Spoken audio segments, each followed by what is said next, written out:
Hi అండి, అందరికీ ఎలా ఉన్నారు? పచ్చళ్ళ రోజులైతే వచ్చేసినాయి. ఓ పక్కన పండుమిరపకాయ, ఓ పక్కన చింతకాయ, ఓ పక్కన ఉసిరికాయ, అలా ఒక్కొక్కటి పట్టుకుంటూ వచ్చాము. ఇంకా ఆవకాయ రోజులు కూడా వచ్చేస్తున్నాయి ఇంకొక 2 నెలలు పోతే.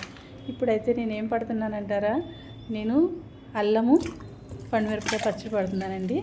అరకిలో అల్లం తీసుకున్నానండి, అరకిలో బెల్లం తీసుకున్నాను, అరకిలో చింతపండు తీసుకున్నాను. పండుమిరపకాయలు కూడా అరకిలో తీసుకున్నాను, కానీ కొంచెం తీసేసాను అనమాట అండి. 3 అద్దపావులు వేసాను అనమాట అండి, కొంచెం తీసేయాలి, కారంగా ఉంటుంది కదండి, అందుకని. ఇగోండి అన్నీ శుభ్రం చేసి పెట్టుకున్నాను. చింతపండులో అన్నీ తీసి పెట్టుకున్నాను గింజ, అలాగే అల్లం కడిగేసి అలా చెక్కి పెట్టుకున్నాను.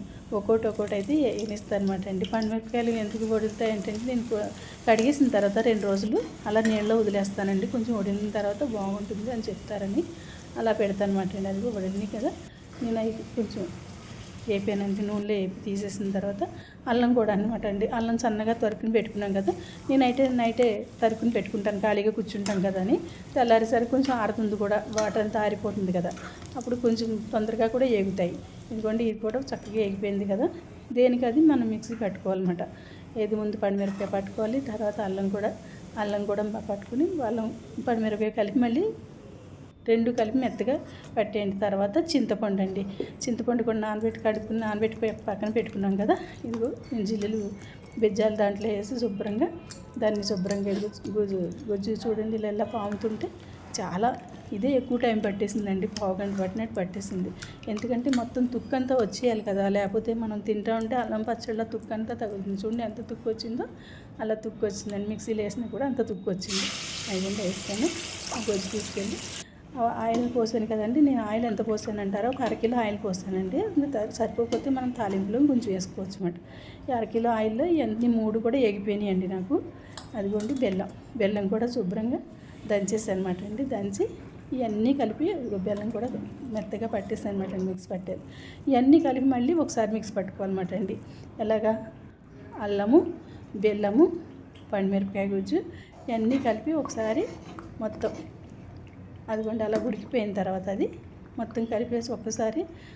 ఉప్పు ఎంత వేసానంటే అండి, నేను రుచికి సరిపడా వేసానండి. అంటే నేను ఉజ్జాయింపుని వేసేసాను. మీరు కూడా మనకి స్వీట్ పచ్చడిలో ఎక్కువ ఉప్పు పట్టదు, చూసుకుని వేసుకోండి. నేనైతే ఒక 50 గ్రాములకి కొంచెం ఎక్కువ వేసాను అనమాట అండి.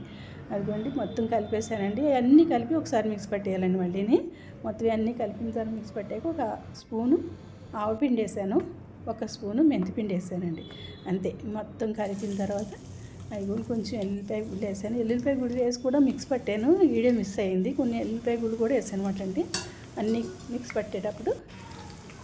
అలాగే జీలకర్ర, ఆవాలు, తగినంత కరివేపాకు, ఇంగు వేసాను అనమాట అండి. మీ ఇష్టం, ఇంగు వేసుకుంటే వేసుకోండి, లేకపోతే లేదు. నేను కొంచెం ఇంగు కూడా వేస్తాను, వాసన అది బాగుంటుంది, చాలా రుచిగా ఉంటుందని చెప్పి ఇంగు కూడా కంపల్సరీ వేస్తానండి. అయిపోయింది మనకి. ఇది సంవత్సరం అంతా బయట వదిలేసినా అలాగే ఉంటుందండి. మనం ఫ్రిడ్జ్లో పెట్టుకుంటే కలర్ కూడా మారకుండా అలాగే ఉంటుంది. బయట కూడా నేను 2-3 నెలలు వదిలేస్తానండి, తర్వాత అయితే లోపల పెడతాను. ఇడ్లీలోకి, పెరుగన్నంలోకి చాలా బాగుంటుంది.